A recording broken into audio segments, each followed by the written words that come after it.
Hello and welcome to Just One More Watch. Welcome to the first of a series of videos that I've got like this one for the next few months, where I compare a reasonably affordable homage to the much more expensive original watch. I've got a friend in Sydney who's got a couple of top-end Seikos. He's got a Marine Master 300 and the SLA 017. I've got them scheduled for the next 2 months. Today I thought I would start with the most copied watch brand of all time, Rolex. Now, full disclosure, this video is sponsored by Oceaniva. They got in touch with me and they said they would love me to review their new watch. I said, I've got a mysterious friend called Mr. X. Perhaps you've heard of him. He's got a Rolex Deep Sea. How do you feel about me comparing your Deep Sea homage to the original watch? Now, initially they were, perhaps unsurprisingly, a little bit reluctant, but they got back to me and said, go for it, Jody. Sounds like a great idea. So good on them for having the confidence in their product to allow me to compare it to the original. So what's the point of this video today? Let me get one thing straight. I'm not saying that these are comparable products, that instead of buying one you should buy the other. I don't think anybody has ever sat in a Rolex dealership quaffing their champagne and said, hang on a minute, I've just had an epiphany. I'm not going to buy a Deep Sea, I'm going to buy an Oceaniva instead. Thanks very much for your help. That is just not going to happen. If you want the Rolex experience, there's no substitute. You're going to have to buy the real thing. Today, I'm more interested in how much of the look, the feel, the accuracy, the lume, and so on, you get from a much less expensive watch. The thumbnail today says 10,000 versus 500. I think in reality, the list price of the Deep Sea is somewhere north of 11 grand US. Good luck getting one at that price though. Even at 10 grand, this Oceaniva represents 5%, 1/20th of the outlay of the Rolex. So that's what it's about today. How much of the Rolex experience do you get for a much smaller outlay? Now, I don't want to hear in the comment section, please, or just save up and buy a Rolex. If you save $100 a month, you can pick up one of these Oceanivas in 5 months. If you save $100 a month, you can pick up one of these Rolexes, assuming you can find one at 10 grand, good luck with that, in 8.5 years' time. So it's not an argument that holds much water. All right, enough waffle. Let's get on with the head-to-head. So that is the fairly straightforward premise today then. Is this Oceaniva any good? Is it worth the price that they're charging for it? And how close can it get to the Rolex in certain areas? Which are the areas that it does well in and which are the areas that it lags behind its much more expensive lookalike? I didn't think it was fair putting the two of them 10 rounds watch boxing today. There's just too big a difference in price between the two watches for that to be valid, but I am going to cover certain areas. So dimensions and specifications, followed by case finish. I'm going to look at the dial and hands comparatively, bracelet and clasp. The two movements, I'm going to put them both on the time grapher today, see how they're running. I've got a side-by-side lume video for you later on. And then I'll put them both on wrist and show you how they wear. Now, talking about price, if you check the Oceaniva website, the prices there listed for, they're a kind of one watch company at the moment, various different colorways. All the prices floating around the $900 US mark at the moment. You'll find a discount code in the description of the video, taking them down to $500 US, around the $500 US mark for the next 7 days. If you're watching this video in August, I suggest you message the company. Send them an email, tell them the Scottish guy on YouTube sent you. I'm sure they'll do you a deal. These small companies are always very happy to cut out the middleman and sell their products directly. Now, the Rolex obviously belongs to Mr. X. Big thank you to him. I owe him a bottle of decent champagne for loaning me this one. That's the currency we tend to trade in these days. This one he wears as his dive watch. It's got a few scrapes and scratches you'll see as we go later on.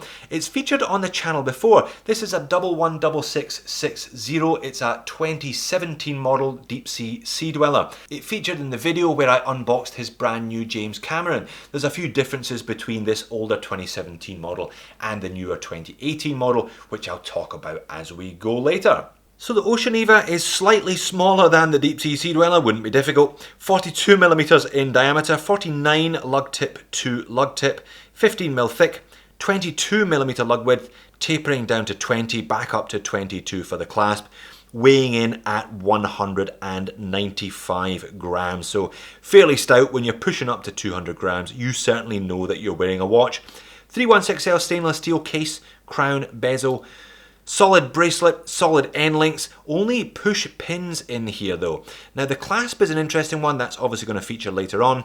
Kind of Omega Planet Ocean style, Seamaster style clasp there. Little security pushers on the side. It is obviously a milled clasp and it does feature a diver's extension but no micro adjustments. We'll talk about that later. We've got a big thick piece of double dome sapphire crystal topping that dial. 120 click unidirectional rotating bezel. Not the easiest to operate, if I'm being honest. You need to kind of grip this one at an angle. That's not a bad thing if you do intend to take this watch diving with you, but rock solid bezel action, very impressive. Everything lines up just as it should, and we have a fully loomed ceramic bezel insert. Screw down crown, screw on case back, helium release valve on the opposite side to the crown, 1000 meters of water resistance for the Oceaniva. And this Rolex Deep Sea Sea Dweller is an absolute beast of a watch. 44 millimeters in diameter, nearly 18 mil thick. It is huge. 52 mil lug tip to lug tip, just over 20 mil at the lugs, tapering down to 15, back up to 17 at the clasp. Now this has probably got one link too few for me, weighs in at 190 grams. Mr. X's wrist is just slightly smaller than mine. So pretty comparable to the Oceaniva in weight then, they're both at that 190 gram level. Now this one is made of 904L Oyster steel, this is Rolex's own proprietary steel. It is more corrosion resistant than 316L, but it will scratch more easily, but those scratches can be polished out more easily. So it's a kind of swings and roundabouts with the 904L. 904L case, crown, bezel and bracelet, solid links, solid end links, screw links of course, and it's a very interesting clasp this one. It is milled of course, and it does have its own slightly different diver's extension. You operate it that way. I'll show you the bracelet in more detail shortly. Okay then, let's compare the case finishing of the Oceaniva and the Rolex. Slightly unusually, the Oceaniva, the case is all brushed. It's quite a smooth, almost a satinized brush, very nice to the touch, but very, very simple in operation, no chamfered edges, all brushed on the lugs, all brushed on the case. This is in stark contrast to the Rolex, which has highly polished side of the case. As you can see here, now Mr. X clearly has used this one and abused this one, a bunch of scratches, but as discussed, they will polish out when the time comes. Now the bracelet on the Oceaniva is okay, the finishing here is fine, all linear brush, there's a little bit of curvature to those links, but they are only screw pins, not push pins. I think that's okay at $500, but if they are going to try and charge $900 to $1,000 for one of these, then the bracelet doesn't really match that price tag. Also, there's not a lot of definition in those end links, the mid link kind of merges with the two side links. You'll see what I mean when I put it side to side with the Rolex. Now the clasp, aesthetically I quite like it, it kind of suits the watch. Omega style as I said, I can see why they've etched those two lines in keeping with the mid links. Not quite sure that I'm all that chuffed about those ones, trying to replicate the look of the links themselves. Nice security pushers, it is a proper milled clasp and there is a diver's extension as discussed, so if you do want to get this one properly wet, that'll help you wrap it around a wetsuit. However, no micro adjusts at all. I think Oceaniva are aware that this is an issue, so they are providing all new customers with half links. I would probably sacrifice the diver's extension for 3 or 4 micro adjusts in addition to those half links. That would be a reasonable trade-off for me, but then again, I'm not a diver. I'm not going to be popping this one over the top of a wetsuit. But overall, the bracelet is alright if unspectacular. The Rolex bracelet is in a different league as one might expect. Super smooth finishing, nice taper, it tapers far more substantially than the Oceaniva, and you see what I mean about those end lengths, the definition much sharper. No play, super tight tolerances as you would hope given the cost. The clasp on the Rolex though is a little bit special. Looks like a glide lock clasp, it's got the same fold over with the Rolex crown there. You pop it open, again nicely stamped with the Rolex logo underneath. And this one is a kind of dual purpose. You pull that up and you've got a bit of wiggle room. Now that is on the wrist, so on the wrist, on the fly adjustment there, kind of like the Glide Lock, but operates from the top rather than the bottom. And in addition to that, you have a fold-out diver's extension. So kind of dual purpose there, very nice indeed. That's where some of your money's gone on the design of the clasp. Dial and hands, well, really rather similar. I think the Oceaniva does a pretty good job of aping the Rolex here. Exactly the same, Mercedes hands, lollipop second hand, triangle at 12, batons at 6 and 9, date at 3, and the circular indices everywhere else. The Rolex does have the chamfered edge around the date frame window, whereas the Oceaniva has just a much more simple square cutout. Rolex indices and hands are made of white gold though, so they're not going to rust. You can have this one for decades and the indices won't tarnish. They will still look, again, as good as the day you bought them. You're paying a few dollars up front, but the watch will last you for a lifetime. Oceaniva has a similar kind of printed text. It's got the logo and the brand under the 12. 4 lines, they've kind of replicated the look of the Sea Dweller by adding those 4 lines of text above the 6. The indexes don't quite look as rich and as lush, and under macro you can see that the triangle at 12 doesn't quite line up with the center prong of the trident, but overall the handset on the Oceaniva looks pretty good for the money. It does a pretty good job of aping the look of the Rolex for far less money. So on to the movements, the literal beating heart of these watches. The Oceaniva features the Swiss-made Sellita SW200-1. It's a clone of the ETA 2824, entry-level workhorse, Swiss-made automatic. 26 joules, it hacks, it hand winds. It's got roughly 38 to 40 hours power reserve. Stated tolerances -20 to +20, but as you can see here in the default flat on its back position, this one's running at +6, +7, +8, +9. I generally get along well with the Sellita 200s. I find them to be very, very consistent in operation, coming in with about the same variants every day. That's perfectly within tolerances and acceptable for a watch at this price. But the caliber in the Rolex is next level. This one is the in-house, it's a Rolex 3235. Everything this watch features is made in-house. 70-hour power reserve, 31 joules. Again, it's a 4 Hz high beat, so it ticks 8 times per second, 28,800 vibrations per hour, but it's stacked full of goodies, including a Paraflex shock system, a Parachrome hairspring, paramagnetic oscillator, and so on. Rolex claim that they case their watches ±2 per day cased. This one you can see here running at +3 per day. You know, I'll give it that, given that it's only on the test bed once and it's probably not up to temperature. Oh, there we are, it's back down to +2. That's pretty much what you can expect from a Rolex, ±2 seconds per day. And then it's the Lume battle. Now, my camera will only film 20 minutes at a time, so this is a full 20-minute time lapse compressed to about 50 seconds. The Oceaniva actually does all right for itself. My camera is not as sensitive as the human eye. This gives you a fairly representative perspective on how long these two different watches will last in real world conditions though. The Oceaniva does okay for itself. BGW9 on the hands, the indices and the ceramic bezel. Ceramic bezel actually hangs on in there very nicely. However, the Rolex is the clear winner. It's Rolex's proprietary Chroma-Light lume system. They introduced this a few years ago. Looks like BGW9, it's got that ice blue colour, but it lasts about twice as long. I wish they put an extra couple of layers on the hands though. The indices always seem to hang on better than the hands on these Rolexes, but it just goes on and on and on. Alright, let's get these two on wrist inside and out, see how they look and see how they feel. The Oceaniva here is not as thick as the Deep Sea, so it wins that particular battle. But as you can see, maybe I'm struggling a little bit because there's no half links, there's no micro adjusts. If I took another full link out, I'd be cutting off the circulation in my arm, so they will need to sort that one out.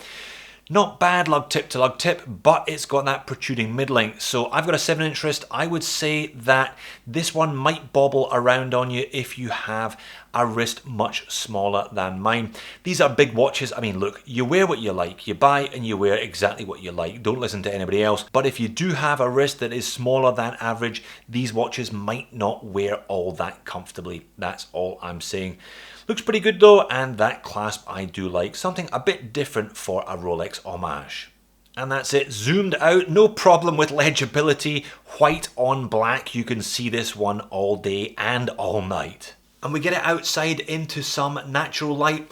I'm not sure there's a huge amount of AR coating on that big thick piece of sapphire crystal covering the dial, certainly plenty of reflections. You also get the light playing off that ceramic bezel insert, as you do on all watches with a ceramic bezel insert. There it is sitting on wrist. Relatively slim side profile, but that big mid-link does mean that it does overhang a touch on me. This watch really is a unit. I mean, check that thing. If you look at the 40mm Rolex Submariner and you think it's a lady's watch, let me introduce you to the Deep Sea Sea Dweller. It is a beast. However, it is well known because of that extreme taper, the big 44, a big heavy and thick head. It does wobble around a little bit if you don't have it done up tight. The model that replaced it, the 2018 model, I think it was the 126660, went some way to rectifying that by having a wider bracelet and slightly chunkier clasp. So keep this one done up nice and tight if you don't want it to wobble around. But just look at that thing, it is a beast.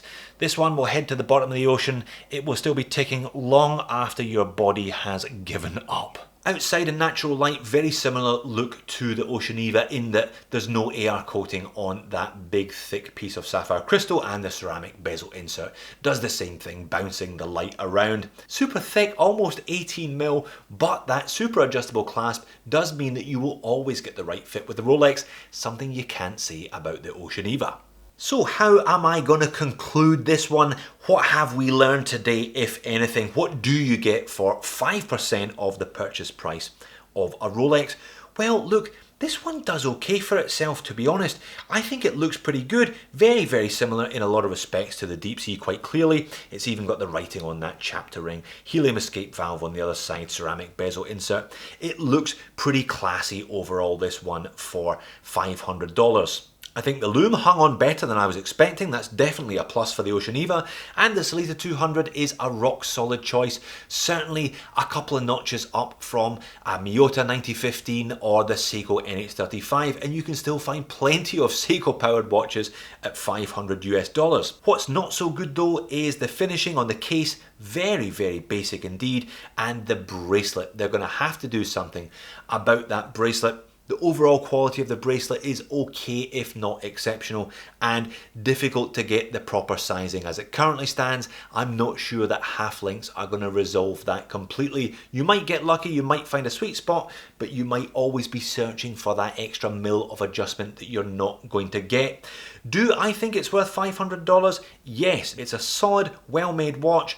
It's well packaged and well presented in its own little ABS dive case. Proper 2-year warranty, serial number which is stamped on the case back as well, and you get a bonus rubber strap for your $500. Can I recommend it at $900 to $1,000? No, I don't think it justifies that price tag. If you're interested in one of these, I would definitely be looking for a deal on it. But the law of diminishing returns is in full effect today. You spend 20 odd times the price, you're not getting 20 odd times the watch. I mean, the Rolex really is a piece of work, isn't it? A fantastic piece of over-engineering. I mean, it's a little bit cartoonish in terms of its dimensions, especially on that skinny little bracelet today. But if you were taking one of these with you on a journey to the bottom of the ocean, you would only want one on your wrist, and it would be that one. So there you have it, Oceaniva versus Rolex, David versus Goliath. As discussed, if you want a Rolex, you're going to have to spend the big money to get on that particular train. It's an outstanding watch and one that looks and feels like it's built to last a lifetime. The Oceaniva though, at $500 doesn't do bad for itself. You know, I've had problems with the Deep Seas, big, top heavy and bobbly. The Oceaniva wears much, much better, and that Sellita certainly doesn't disgrace itself when you compare it to the Roller. So big thank you again to Oceaniva for sending me this watch in. It's been a fun video. I hope you've enjoyed it as much as I have. Thanks for watching. See you in the next one.